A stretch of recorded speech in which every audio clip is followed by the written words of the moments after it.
Կասեք, ազգային ժողովում մեծ հաշվով մանր մունդր վեճերը թողնենք, կա ներքին կոնսենսուս չխփել գոտկատեղից ներքև։ Դա չպայմանավորված չգրված պայմանավորվածություն է, որ լավ կլիներ, բայց երբեմն դա չի պահպանվում եւ խփում են նաեւ գոտկատեղից ներքև։ Բայց քանի հասունացավ խորհրդարանը, այն մանկության շրջանը, պատանեկության անցը։ Կա այդպիսի տենդենս հասունանում է։ Զգացվում է ակնհայտ, որ արդեն միմյանց նույնիսկ ամենասուր իրավիճակներում, որ ասենք 21 թվականի աշնանը կամ 22-ի գարնանը կարող էր դուրուդմփուցի հասնել, հիմա շատ խաղաղ լսում են իրար, միայն պատասխանում են սուր ելույթներով։ Դա իմ կարծիքով մեծ առաջընթաց է հետպատերազմյան երկրի համար։ Դա ձեր տեսակետը, կա նաև տեսակետ, որ այնուամենայնիվ կա ներքին համաձայնություն խորհրդարանական իշխող ուժի եւ ընդդիմության միջեւ։ Նման բան չկա, գիտեք, անկեղծ ասած, ես գիտեմ այդ տեսակետները, որ ծնվում են ճակերտավոր քաղաքագետների կողմից, որոնք միշտ սրճարանում նստած են, միշտ իրենք ոչինչ չեն անում, միշտ իրենք պատասխանատվություն չեն վերցնում եւ գիտեք, այդ հետարքիր բան եք ասում այդ հարցը, այդ տիպի արտահայտությունները, պնդումները շատ արագ են տարածվում ժողովրդի միահագին զանգվածի մեջ եւ դու ստիպված ես համոզել, որ այդպես չի, ես հասկացա, որ պետք չի համոզել, ինքը այդպես է ընդունում, որ կարծում է, որ իրար հետ պայմանավորված են, թող այդպես մտածի, բայց եթե ինքը խնդիր դնի վերլուծելու, պարզ է, ինչի շուրջ են համաձայնեցված, ինչի շուրջ են չկա թե այդպիսի բան իրականում չկա, գոյություն չունի։ Առաջիկա ընտրությունների։ Դե առաջիկա ընտրությունը մի տարի, մի ամիս մոտ ժամանակ կա, բայց կարելի է ասել, որ նախընտրական շրջանը սկսված է եւ դա զգացվում արդեն եւ քաղաքական ուժերի եւ անհատների քաղաքականությամբ զբաղվող պահվածքից։ Այսինքն ներքաղաքական մթնոլորտ փոխված է։ Փոխված է ակնհայտ։ Ինչն է ակտիվացրել, ինչն է փոխել հատկապես։ Գիտեք, ես խորհրդարանում է զգացում, թե եւ արտախորհրդարանական ուժերի շրջանում եւ խորհրդարանական ուժերի շրջան արդեն փորձում են մարդկանց համոզել, որ իրենք են հենց այն միակը, որոնք գիշերը չեն քնում, ցերեկահաց չեն ուտում եւ մտածում են բազմաչափ ժողովրդի մասին։ Սա էլ է բնական։ Լավ, ընտրություն կամ Հայաստանի ներքաղաքական կյանքը իր հունով կարող է եւ գնալ, եթե ամեն ինչ խաղաղ լինի, չէ՞, թե այդպես չէ։ Կապ ունի հայ-ադրբեջանական օրակարգը ինչպիսին կլինի,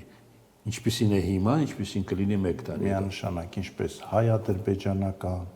հայ-իրանական, հայ-ռուսական, հայ-ամերիկյան, հայ-թուրքական, բնականաբար Հայաստանի նման բոլոր երկրների, բայց Հայաստանի նման երկրների համար այդպիսի հարաբերությունները բնական ազդեցություն են ունենալու ներքաղաքական զարգացումների եւ իրադարձությունների վրա։ Խաղաղության պայմանագրով են գնում ընտրության Հայաստանում, թե առանց այդ պայմանագրի դա էական է։ Եթե լինի ստորագրված խաղաղության պայմանագիրը, դա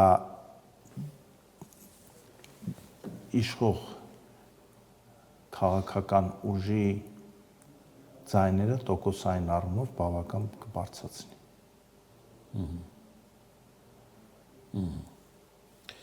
Հետաքրքիր է։ Դե այդ հաշվարկը Բաքուն էլ ունի, չէ՞։ Բան չի կարող չունենալ։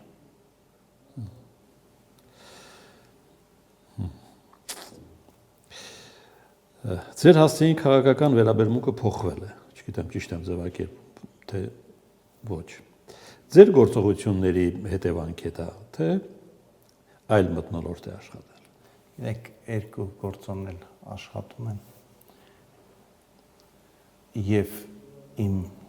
ելույթները, իմ գործողություններն են ազդում դրա վրա, եւ Հայաստանում իշխող ցավոք սրտի իշխող ատելության մթնոլորտը։ Կարող են իմ հետ համաձայն չլինել այս կամ այն հարցում, ընդհանրապես ասեն, գիտեք, Նազարյանը սխալ է եւ կարծում ենք սա այսպես է ընդհանրապես, բայց դա ուղեկցվում է այսպես։ Նազարյանը այսպես, ամենատգետները օգտագործում են իմ հերոս որդու անունը, որը ամենատգեղ բանն է, ասենք, եթե ինձ ասելիք ունեք, ասեք որդուս մի հիշեք։ Դա մեր երկրի տխուր իրականություններից մեկի մասին է։ Գեգամ Նազարյանը ոչ հրեշտակ է, ոչ էլ իդեալական մարդ կամ մարդու իդեալ։ Ինքը կարող է եւ սխալ արտահայտություններ անել, եւ սխալ վերլուծություններ անել, եւ վիրավորել մարդուն, հատկապես հետպատերազմյան շրջանում, բայց բոլորին ես ասում եմ, գիտեք, հետպատերազմյան շրջանում բոլորիս էմոցիոնալ վիճակը հասկանալի ու ներելի է, բայց երբ որ պատերազմից անցնում է 1, 1.5, 2 տարի, դուք մնում եք այդ իրար ատելու, իրար մեղադրելու, իրար վիրավորելու շրջանը, դա կոպիտ մեղմ ասած, կոպիտ սխալ է ու մենք մեր ձեռքով մեր երկիրը վնասում ենք։ Մենք նույնիսկ ես չգիտեմ ինչ անեմ, ինչպես ազդեմ, բայց ես ուզում եմ, որ այս նախընտրական փուլը անցնի օրինակելի։ Դու ունես տեսակետ, պնդիր, մարդուն բացատրիր, ասա, գիտեք, ես կարծում եմ, որ այսպես մենք պետքա զարգանանք, կամ այս քայլերը պետքա այս հերթականությամբ անենք, պարտադիր չի վիրավորես, հայոյես, անիծես, մեկը թուրք է, մեկը դավաճան է, մեկը 5-րդ շարասյուն է, մեկը ռուսի շպիոն է, լավ, նորմալ մարդ չկա այս երկրում։ Ես համոզված եմ, որ կա, էլի, ես դրա համար եմ ասում։ Հայաստան խմբակցությունից դուրս գալը ձեր որոշումն է, թե խմբակցությունը հասկացրեց, որ ավարտվել է։ Համատեղ եկանք բնական գործընթաց էր եւ առանց իրարից նեղանալու շատ ջերմ մթնոլորտում որոշում կայացրինք, որ այսպես է, որովհետեւ բաներ կար, ես արտահայտում էի ակնհայտ այնպիսի մտքեր, որ խմբակցությունը որպես թիմ այլ կարծիք ուներ եւ ես հասկանում եմ, ես լռել չեմ կարող, ես չէի կարող լռել, ես խնդիրներ իմ առջև տեսնում եմ որպես պատգամավոր լուծելու, որ ես պիտի լուծեմ, շարունակեմ այդ քայլերը անել եւ եկանք այն որոշման, որ ավելի լավ է ես լինեմ անկախ պատգամավոր։ Հայաստանի ընտրությունների վրա կամ ընդհանրապես ներքաղաքական մթնոլորտի վրա արտաքին ազդեցություն նախ կա, թե ոչ։ Երբեմն այստեղ էլ չափազանցված, այսպես ասած, դինամիկա է նկատվում։ Եթե կա, ապա կարող է որոշիչ լինել դա։ Իրականում չկա։ Ես անկեղծ եմ ասում, իրականում չկա։ Պատկերացրեք, ես բացատրեմ, որ մարդը մի քիչ ավելի ընկալելի լինի։ Պատկերացրեք, երկու ֆուտբոլային թիմ խաղում են դաշտում։ Երբ որ իրենք սկսում են խաղալը, արդեն որևէ մեկը չի կարող ազդեցություն ունենալ, մենակ մնում է ցանկությունները։ Ինքը մենք ենք խաղացողները։ Ռուսաստանը մի բան է ցանկանում, Ռուսաստանի այս մի ուժը կամ այն մի, չգիտեմ, գլուխը, այս մի բևեռը էսա ցանկանում, Ամերիկան գուցե ինչ-որ բան է ուզում, Եվրոպան էս է ուզում, Իրանը էս է ուզում,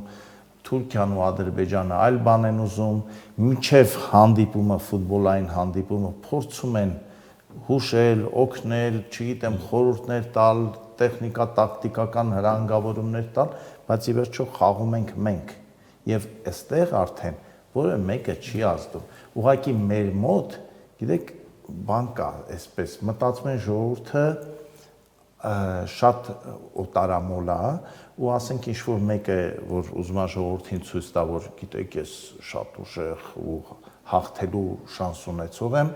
անպայման գնում է Մոսկվա այդ մասին գրառում է որ ինքը գնացել է Մոսկվա կամ Բրյուսել կամ չգիտեմ Վաշինգտոն մի հյուրանոցում sense ինչ որ հայլու մոտ նկարվում է իբր լուրջ հանդիպման պատրաստվելիս կամ հանդիպումից հետո այդ մասին էլ է գրառում անում, ունեցանք կարևոր հանդիպումներ, ասենք Վաշինգտոնում կամ շատ կարևոր էր մոսկովյան քննարկումները, որ այս հենքով մտնի, բայց իրականում շատ ներողություն հազվադեպ են շատ լուրջ հանդիպումներ լինում։